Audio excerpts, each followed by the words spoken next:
Hello there, welcome back to another week of shows. This week is probably going to be much more focused on the Japan and Asian films. There's one non-Asian film at the end of the week, but most of the week is like Asian cinema. So I'm starting with a Takeshi Miike film, which is First Love, which is his new release. So this video is about First Love.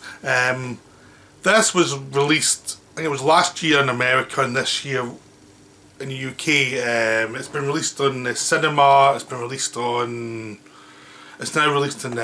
streaming and DVDs and Blu-rays, things like that. It's one of those ones that's it's a really good response, but I thought it was a return to form.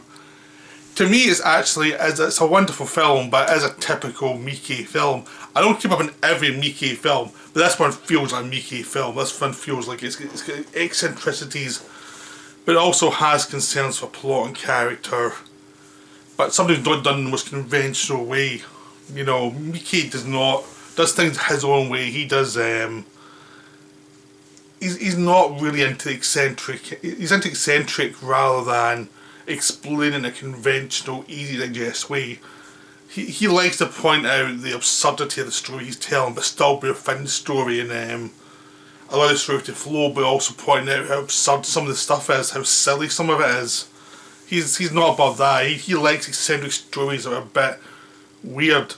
Apparently he likes scripts that are only 70% done, where basically it means he gives them space to invent stuff as he goes. So he likes scripts that have a good base, there's a lot of stuff there, but he can fill out the details.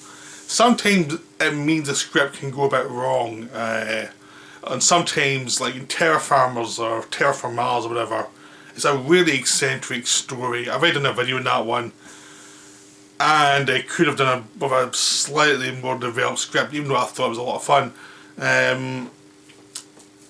So I mean, the Yakuza Apocalypse is hilarious. It starts out as a normal film and then it becomes more and more weird and strange, and the villain is this guy in this children's suit basically. I mean, it's really odd. I mean, that was one where it was like, did the backers watch the dailies? This is weird, how do you get away with this? But the one thing I find in a lot of Japanese films is, I think Japan, because Japan's the place where you've got stuff like Godzilla, which is a guy in a rubber suit. I think in Japanese culture and Asian culture, they can look beyond the flaws of the special effects. It's like they can use their imagination to fill in the gaps of a film. Really, they don't have to have everything perfect CGI. I think American films, they have a problem where they want it to be almost realism. In Japan and a lot of other countries, it seems much more like realism is not the main thing. It's like it's a fable. It's a using imagination in it, and it means it gives a bit more freedom. So that's why I like a lot of Asian films more than like American films, because they're less tied down to reality. They can just spin off in their own way, and it makes emotional sense. I mean, there are some directors in America, like David Lynch, who follow that as well, but most of them kind of stick to realism, because realism is respectable. And every so often you get a weird one, like, you know, a mainstream film that comes out, like Scott Pilgrim, which is a bit weird to the normal, or Speed Racer, and they just bomb. You know, it's just one of those things. It's a American preference for supposed realism, or even do a fantasy, do it like Star Wars, where there's certain set rules, you know. So, but Miike is not like that. Miike is different. Miike's got his own thing going on, and you have to accept that. So even this one seems a very conventional film. It's a gangster film, and the general plot is they're going to this cop and this low-level gangster want to start a war between the Chinese and the Yakuza, so which is Japanese gangsters, so that they can destroy each other and destroy the territory, and the guys that manipulate it can come out on top at the end after they've killed each other. That's the idea. They're going to start a war. So they know a new drug shipment's coming in, which is the pure drugs, which will then be basically broken down to be the street drugs.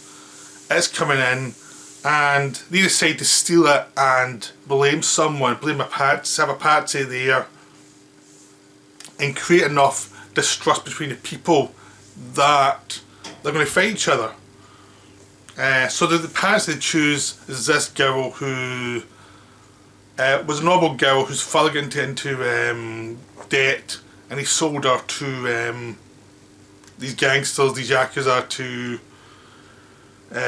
basically be a prostitute for them so she could pay off his debt using her body. Because she's now strung out in drugs and she's hallucinating and a lot of stuff that traumatised her when she was younger, are still coming back up in visions and dreams. That she keeps on imagining her father and his wife once as he keeps coming for her. So he's this middle-aged guy who does not look very intimidating, because you see the emotion in her face and the way she's reacting to it is intimidating. That's what Miike does. Like, this kind of thing could be really absurd, and it is absurd, but it could be really laughable when it's not, because you can sense he is the actor's playing it straight, and it actually gives it a real feel. And so she's the person they're going to use, the patsy.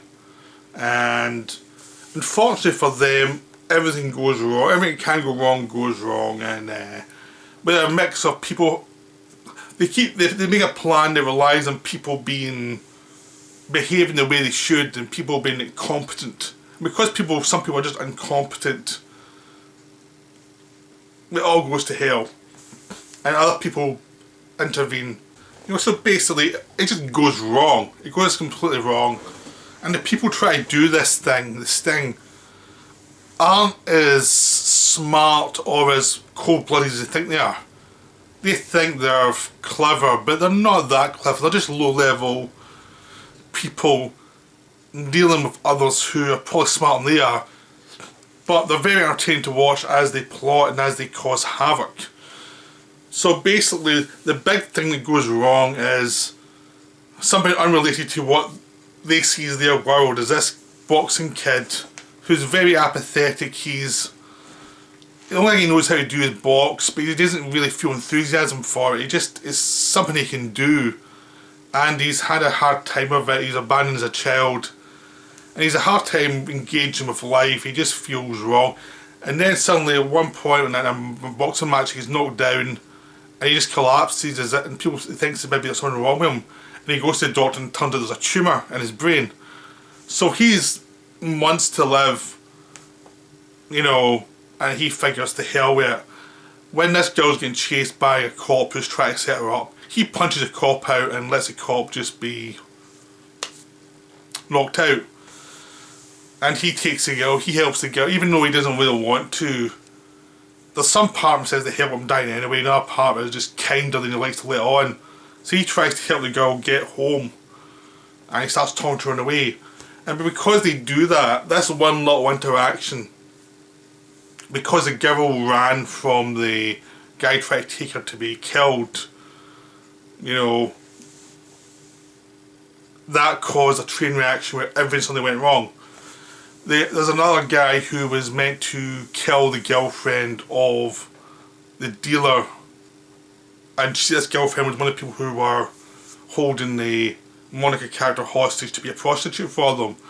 They're meant to kill her as well as another tango in the mix. Well, she gets the advantage and realises the person trying to kill her is actually not that good, and she manipulates him and ends up killing him. And she becomes this sort of zigzag through the whole movie where she's as much chaos as the boxer and the girl, for different reasons. She wants to find out who killed her boyfriend, because the guy called Kazu, who is the guy trying to manipulate everything, he tries to steal the drugs from the place so they can blame the girl. All goes wrong. He ends up killing the boyfriend who runs Monica as a prostitute. All hell breaks loose there as well, but he gets the drugs, and the girlfriend is now after whoever killed her man, and she's unrelenting, and Kazuya keeps on having to deal with her to find out information to track down Monica. and everything he does to try and deal with her just goes wrong. I'm not going to say exactly how it goes wrong, it just always goes wrong. But what's really funny is Kazu is such a brilliant character because he's such snivelling little creep, but he's played with bravo. He thinks he's better than everyone else and he's not. He panics when he's in trouble, he whines, but he's determined he's better than everyone else and he will cause havoc and he will kill in cold blood and while panicking at the same time, and he is just a menace. The cop character he's working with is desperate pretty quickly. When everything goes wrong, he realises he could be, up shit creek basically. And there are all these characters from the Chinese side and Japanese side who are both trying to work out what went wrong, how to solve it, and how to protect their investment. There's also another kink where the crime boss from the Japanese side who just got out of prison, he's coming back to take over the area again. So he's got his own ideas, and because he's coming in, that's why the Kazu thinks there's enough chaos here to exploit. So all these things happen and it's really a mess. But the plot's just there so you can see these characters. I mean, there's a Chinese woman assassin who's romantic for the idea of honour among thieves. There's Chinese characters who are much more pragmatic. There's Japanese characters who are pragmatic. They're all eccentric and weird and they're really interesting, like Miike way. There's lots of weird things, like instead of killing someone in a normal way, Miike will always find a way to get rid of a character in the most absurd, weird way. It's very character based, which tells you a lot about the character. If they're a pervert, if they're weird, if there's something off with them. And he will exploit that and create weird moments that are really stick in your mind. And so that's the way why I think this film really works, because he's grounded a bit more than normal, but still gives them expression to let himself go and work with the actors and find something unique within the situation. But the uniqueness is there, it's interesting, it's not forced like some of the terror farmers who are somebody's awareness is just forced on you. It's like he doesn't care almost, he just wants to make it weird. Here it feels much more based on reality. Not in actual reality, based on a movie reality where the characters can flow. But the plot doesn't matter so much in this film, it's actually about the characters, how they bounce off each other. You always feel the plot's moving forward in an interesting way, but the plot's just there to serve the characters. So you find out more about Monica and the boxer, and as they start to get closer, you see them, they're both sort of locked off in the world due to their own traumas. You see the different characters around about them who are trying to kill them, and they've their own desires and their own eccentricities and their own weirdness, and Miike just keeps on bringing it up, which is that's the kind of thing that got me into Miike in the first place. It's always these characters who had weird traits. They weren't quite the normal, they weren't quite the established type of character. They always had a weird ambitions or weird oddities of character that made you intrigued by them, because they relate to the way the world is. The way the world is basically people try and look normal, but they've got their own little weirdnesses to them. And Miike knows that, and in his best films that comes across, because when there's a story that allows that to move through without being forced, it really delivers. So in this story, Miike can actually have a story that's keeps moving along, but when he needs to pull back and just have moments of simplicity, he knows to do it, and it actually makes it much better, because the boxer character just makes very simple comments usually. He's not an expressive character. There's Monica. They're both characters who make very simple comments that really deliver, while every other character in the gangster world is much more verbose and much more eccentric and try to will himself on the world.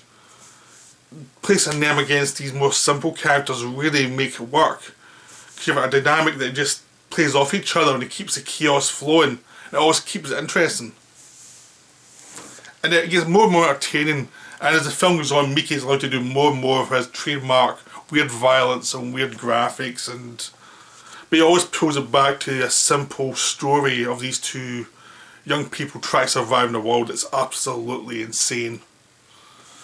And in the title First Love, it's almost like it's these two people find each other within a world, within a very traumatic world, and it's the first love, the first connection of two human beings who have been traumatized, finding each other.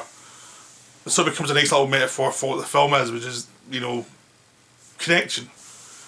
So I'm trying to avoid giving away any of the plot weirdnesses, the way it twists and turns. There's lots of strange moments in this that Miike fans will love, but it's not forced. It's like little things you think, oh, that's really interesting, that's inventive. He really knows what he's doing. He's really kind of focused. He's a really nice balance between the demands of a genre and the demands of what he wants. And he really connects in this one. It really works in this one. He's like he's been let loose to a degree, but he also knows to pull it back when he has to. So this is a wonderful film. I highly recommend it. It's definitely one of the best films you'll probably see this year. And it's on Amazon streaming. You can find it in DVD or Blu-ray. Just go see it. It's wonderful. So I hope you enjoyed that, and we're back soon for another video. Right, bye for now.